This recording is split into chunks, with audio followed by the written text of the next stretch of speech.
If you're standing in the middle of the living room wondering whether a 98-inch TV with a built-in soundbar is really worth the splurge, you're not alone. Who's this actually good for, who should skip it, and does the price make sense for the everyday buyer? Link is in the description if you want to check the product details on Amazon, and I'm going to walk through the real-world experience so you can decide without guessing. First off, the sheer size of a 98-inch screen forces you to think about where the TV will live. In a dedicated media room where you can sit about 8 to 10 feet back, the picture fills the field of view and you feel less like you're watching a screen and more like you're inside the action. That's the sweet spot for sports fans who track fast-moving balls across the field, and for gamers who want that immersive cockpit feel.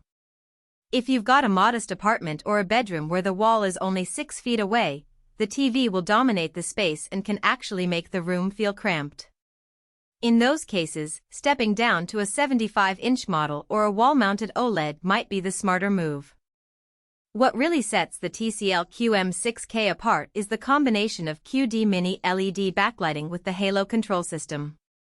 In plain terms, the Mini LEDs are packed tighter than a standard LED array, which lets the panel push higher peak brightness while still dimming small zones for deeper blacks.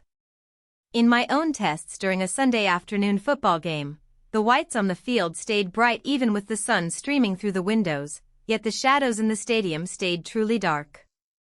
The Halo control claims to cut blooming, and I noticed far less halo around bright objects compared with a typical edge-lit LED of similar price. That matters when you're watching a nighttime cityscape in a movie. Those bright streetlights don't spill over into the surrounding sky, preserving detail.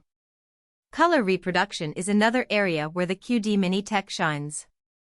Quantum dot enhancement adds a wider color gamut, so you get richer reds and more vivid greens without the oversaturation you sometimes see on cheaper panels. When I streamed a nature documentary, the turquoise of the ocean and the emerald of the rainforest felt almost tactile. For HDR content, the TV's ability to hit high nits means highlights pop without washing out, which is a nice bonus for anyone who watches streaming services that support Dolby Vision or HDR10+. Now let's talk about the built-in Google TV platform.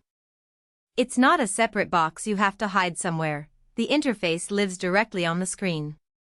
Voice search works through the remote, and the home screen automatically surfaces the apps you use most. I found it genuinely convenient to switch from Netflix to a Live TV app without fumbling with extra hardware. The downside is that the remote isn't the most ergonomic. Its glass finish feels slippery, and the volume buttons are a bit stiff. If you're used to a more tactile remote, that might be a minor irritation. The package comes with a Q-Class 2.0 channel soundbar that promises Dolby Atmos and DTS support. In practice, the bar fills a medium-sized room with a surprisingly enveloping soundstage. When I played a blockbuster with a dedicated Atmos mix, I could hear overhead effects like a helicopter passing overhead without any additional speakers. The 5.1 virtualization does a decent job of spreading dialogue and effects across the front and rear fields, which is a step up from the thin, tinny sound you get from most flat-panel speakers. That said, it's still a soundbar, so you won't get the same separation you'd experience with a full-range 7.1 surround system. If you're a true audiophile who wants discrete rear speakers, you'll eventually need a separate AVR and satellite speakers. One practical consideration is the setup process.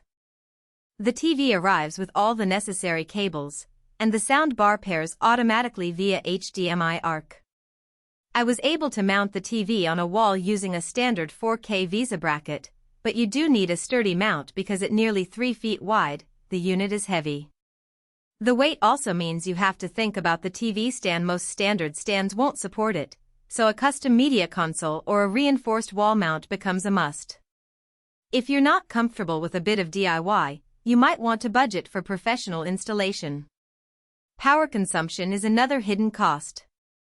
A 98-inch mini LED panel draws more watts than a smaller LED, especially when you crank up the brightness for HDR content. In my household, the TV added roughly 120 watts during peak usage, which translates to a noticeable bump on the electricity bill if you run it for many hours a day. If you're environmentally conscious or trying to keep monthly utilities low, that's something to keep in mind. So, who should buy this? If you have a spacious room, love watching sports, movies, or gaming in a cinematic format, and want a relatively affordable entry into large-screen QLED performance, the TCL QM6K plus Q-Class soundbar combo